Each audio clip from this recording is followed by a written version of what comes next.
It always starts with something small, maybe a light flicker, a cold draft, or a creaking floorboard in the middle of the night. But what if those little things weren't so innocent? What if they were warnings, real warnings? In this collection of 20 true horror stories, all told through eerie animation, we explore chilling encounters that happened after the world went quiet when most people were asleep and the dead of night came alive. These aren't just ghost stories. They're true accounts from people like you, normal folks who found themselves face to face with the unexplainable. A teenage girl who hears scratching under her bed, only to find a message carved into the wall. A man driving down an empty road, who picks up a hitchhiker that vanishes before the next turn. A security guard on the night shift, who spots something crawling on the ceiling in a locked office. Each story pulls you deeper into the darkness, where the line between reality and nightmare blurs. Some of these tales come from remote forests. Others take place in city apartments, old highways, and even backyards. But all of them share one thing in common. They happened in the dead of night, when the world is silent, but something else is very much awake. What really hides in the shadows when the lights go out?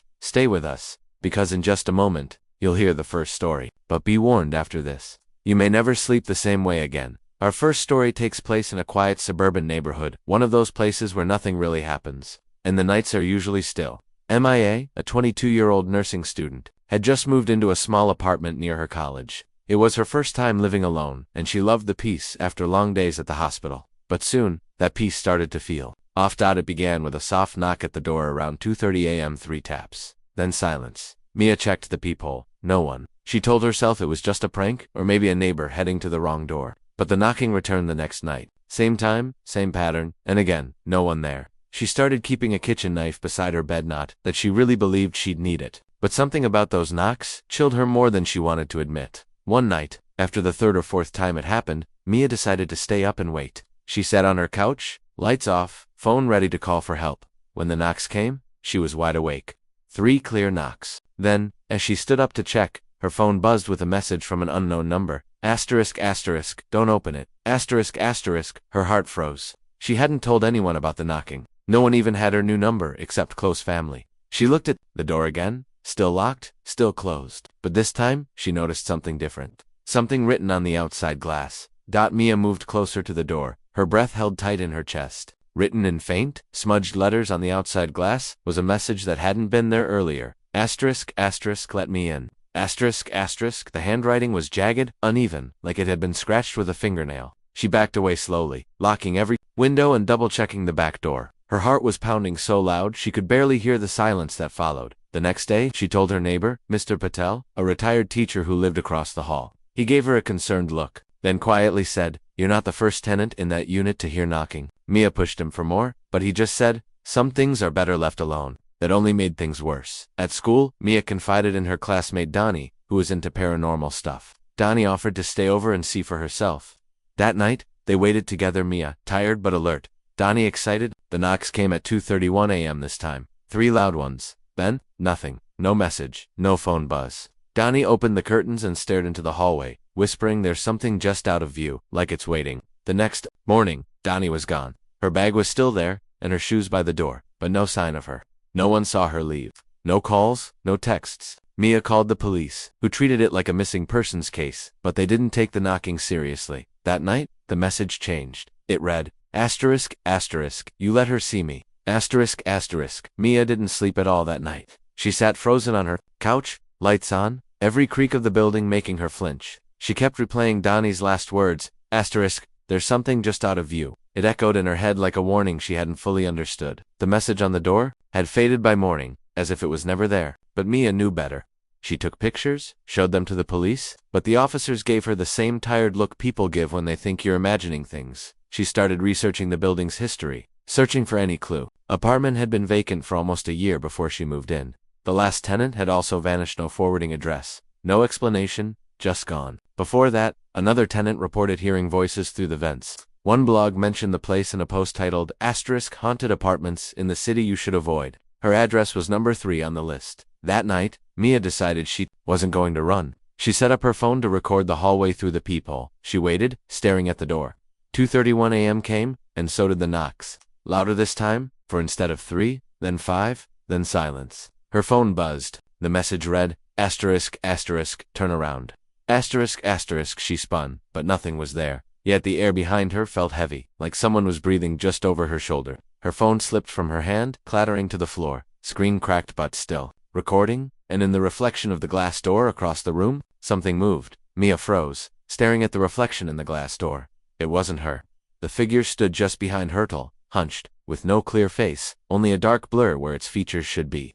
She spun around again, but nothing was there. Her chest tightened as she backed toward the kitchen, trembling.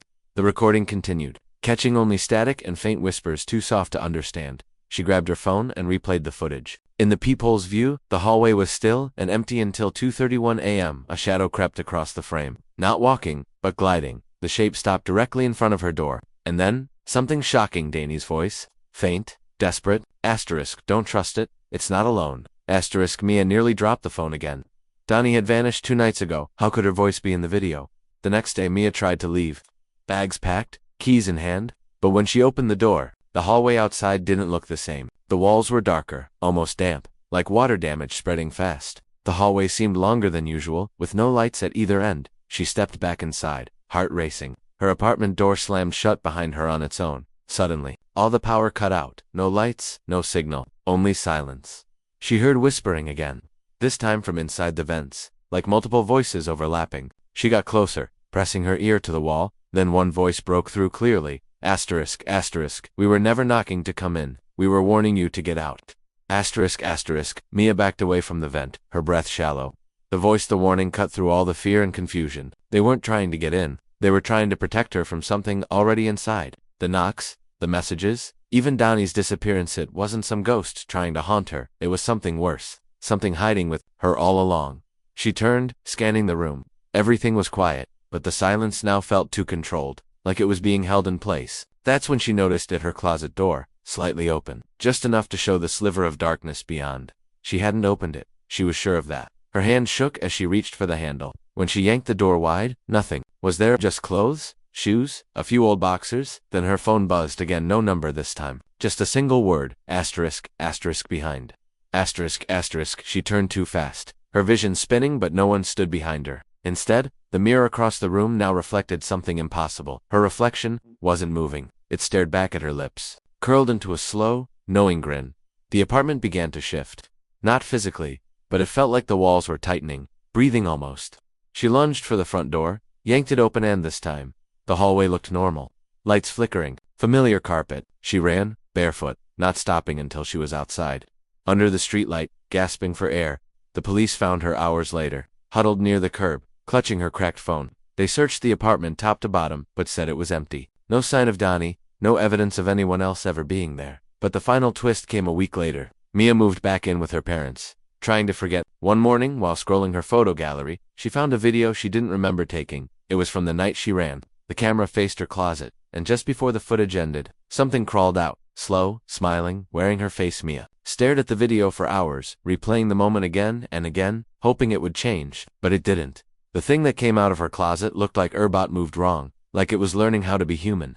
She deleted the clip, then restored it, unsure if she wanted to forget or prove to herself it had happened. But deep down, she knew it never wanted to haunt her. It wanted to be her. The police closed Donnie's case with no leads. Mia told them everything, but without proof. They assumed trauma had blurred her memory. Even Mr. Patel moved out quietly. A few weeks later, his door locked, mailbox empty. The building got a new coat of paint, fresh tenants, and another